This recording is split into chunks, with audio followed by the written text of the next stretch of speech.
It's not rare for us game developers to end up hating playing video games. The artist course is something that affects any media really, but games are one of those things which one day look magical to you, but the moment you know how they are made, they lose almost all their appeal. Sadly, I think this is something that happens to every single person who works in the game development industry. Sooner or later, we all find ourselves not enjoying playing games as we used to. But that doesn't necessarily mean that we cannot obtain pleasure from gaming anymore. We just need to change a little bit of our mindset. That's why today I think it will be interesting to explore how we can shift our mindsets around gaming, which games we should focus on when we are developers, and how to reframe the way we play to reignite this spark that we have lost about gaming. Personally, I've struggled a lot with this problem lately, so much so that I quit playing games altogether last month. But after giving myself a much needed break and thinking deeply about my relationship with the media, I've come to a really cool place in which I enjoy playing games, but not in the same way that I used to, and I'll be super happy you find yourself in the same position too. Alright, first thing first, why do we lose passion about playing video games? I think it all comes down to the artist course with Lior introduced, which is a phenomenon where artists don't enjoy our craft as much as the other people do. We don't see it the same as others see it, and we sometimes don't even understand why people like it. Everywhere in the artist realm that you look, you're gonna find this problem. You can find film directors not enjoying movies anymore, writers who can't read another book, or even professional sport players who cannot see their sports as they used to. And this is because when you know too deeply about something that you do, you can see mistakes much more easily, and where you saw a magical piece of art in, for example, God of War, now the only thing that you can focus on are on the little details which break the experience, like how some animations clips, the pacing problems that the game has, or why for the love of God Santa Monica decided not to include a goddamn jump button.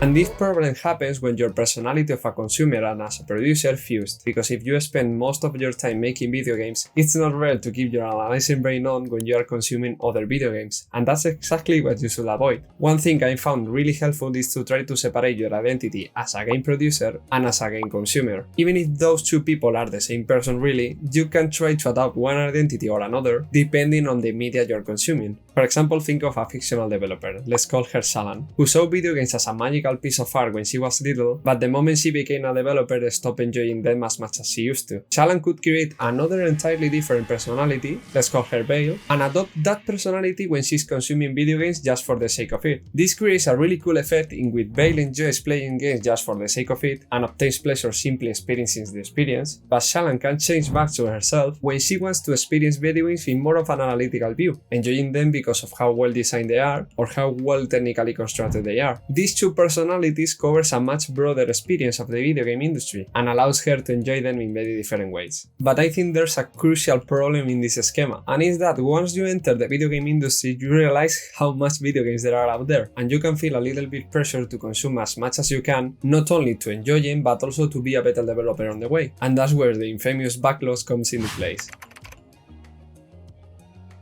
Darryl Games is a great creator who has a video series covering specifically the problem with video game backlogs, and when I first saw his videos, I was struggling specifically with that problem. I had a never-ending list of video games I wanted to play, but I couldn't find myself enjoying any of them. That's why seeing Darryl go through all of the emotional phases I was going through too, by exploring if he could complete his backlog, became really helpful for me. And from that video series I extracted two main conclusions. The first is that we game developers should lower a little bit our quality bar, because usually the fact that we are artists in this industry sometimes increase our taste for the art and don't allow us to enjoy games which are just good enough. And even though it might sound a little bit weird on the start, because if you keep playing games which are just good enough, you are losing the opportunity to play great games, I think the process of finding those great games makes the whole experience horrible. And usually the pleasure of the experience we are having is not based on the experience itself, but our interpretation of it. Meaning that if, for example, you play The Plucky Squire, which is something I'm playing right now, and it is not exactly your cup of tea, but you apply the mentality of it being good enough to just entertain you, you can find yourself enjoying the little details which indeed appeal to you, like the story, the graphics, or even the gameplay, ignoring all the other details that you don't like that much. But it's also important to remember how to quit games, which is the second key concept I obtained from Darryl's videos. I think one of the most valuable skills anyone can have is seeing if something is worth the effort you're putting into. In other words, knowing when to quit.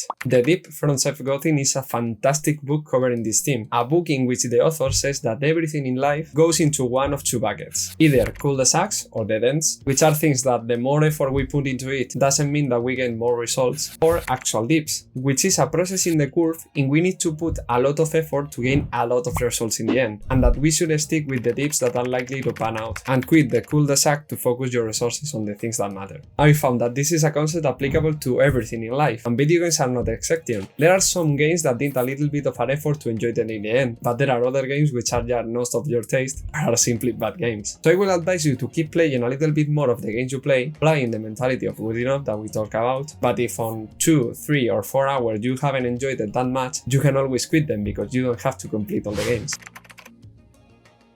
I know how difficult it can be for some people to quit games, work or shows, because the sunken cost fallacy makes us think that things are more worth it if we pour so much effort on it than if we have just started out. But looking at the statistics such as the marketing charts about game duration increase in the last years, we can see that nowadays games are longer than ever, and with our free time decreasing at the same time, if you find yourself being a completionist on games that you don't enjoy that much, you are losing a lot of time playing something that you don't enjoy that much. And I'm not even talking about people who need to obtain every single achievement on any game. I'm talking about people who cannot leave a game unfinished. Sometimes I do this myself. I really remember how I finished Subnautica in a rush just to see the end of the story instead of watching it on YouTube, because I couldn't get myself to quit the game, even if I wasn't having fun anymore. In contrast, when I recently played Elden Ring Shadow of the Erdtree, I had no problem whatsoever quitting the game on the final boss, because after reaching phase 2 3 times and being one shot, I decided it was not worth it. And I'm super happy with the experience I had with the game, even though I decided to quit it just in the end, because now I see video games with a different eyes. I don't see pieces I need to complete from start to finish. I just see entertainment that I consume until I have no fun anymore. And another way to start seeing video games differently is to start playing with other people who are not developers of the media. You know how parents usually tell that once you have a child, you start seeing the world again as you saw it when you were little, because you have someone that sees the world that way and you can empathize with that feeling. And I think playing with people who don't work in the game development industry is exactly the same, because they might find really interesting things that are so common for you, like a certain mechanic, a genre, or an artistic style. So playing with this kind of people might reignite this spark that you've lost, because you've seen so much of the media inside it.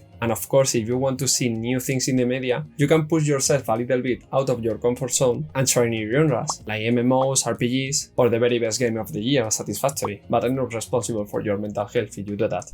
Anyway, I think there are clear solutions to enjoy playing games again, even if you are a game developer. But if you're finding yourself not enjoying the other part of the problem, which is making games, I think you'll love this video right here, in which we cover how we can enjoy our work more, which will not only make us happier, but also much better developers. I hope you find it helpful, and I see you soon. Bye bye.